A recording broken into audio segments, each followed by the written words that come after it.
প্রশ্ন হলো, বাসা বাড়িতে বাথরুমে হাইকমোড থাকে, হাইকমোডের ঢাকনা বন্ধ করে বিসমিল্লাহ বলে ওযু করা যাবে কিনা? কারণ বাথরুমে বিসমিল্লাহ বলা যাবে না। দেখুন, প্রশ্নকর্তা লিখেছেন যে হাইকমোডের ঢাকনা দিয়ে দিলে কোনো সমস্যা আছে কিনা বিসমিল্লাহ বলাতে। তো এটা তো একটা আপেক্ষিক বিষয়। আপাত দৃষ্টিতে মনে হচ্ছে যে ঢাকনা দেয়াতে তো ময়লা ঢাকা পড়ে গেছে, যার কারণে বিসমিল্লাহ বলা যায়।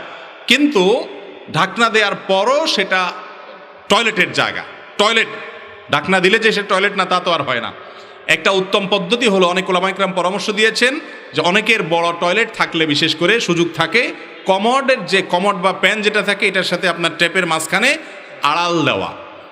আজকাল প্লাস্টিকের অনেক পর্দা হয়েছে, টেনে পর্দা দিয়ে দেওয়া যায়, অথবা বুক পরিমাণ ওয়াল করে দেওয়া, তাহলে পার্টিশন করে দিলে ওইটা টয়লেট হলো, এটা ওযুখানা হলো, হাত ধোয়ার জায়গা হলো। তাহলে সেক্ষেত্রে আপনি বিসমিল্লাহ পড়তে পারেন।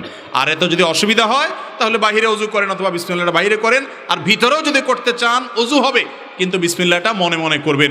মুখেও যদি বিসমিল্লাহ বলেন তাতে ওযু হয়ে যাবে, কিন্তু কাজটা অনুত্তম হলো। এটাকে আবার মানুষ এত হার্ডলি নেয় যে বাথরুমে তাহলে ওযু করলে ওযুই হবে না, ওযু হবে না, ব্যাপারটা সেরকম না। বাকি আল্লাহর নামটা সেখানে নেওয়াটা অনুচিত, অনুত্তম কাজ, জাস্ট এইটুকু।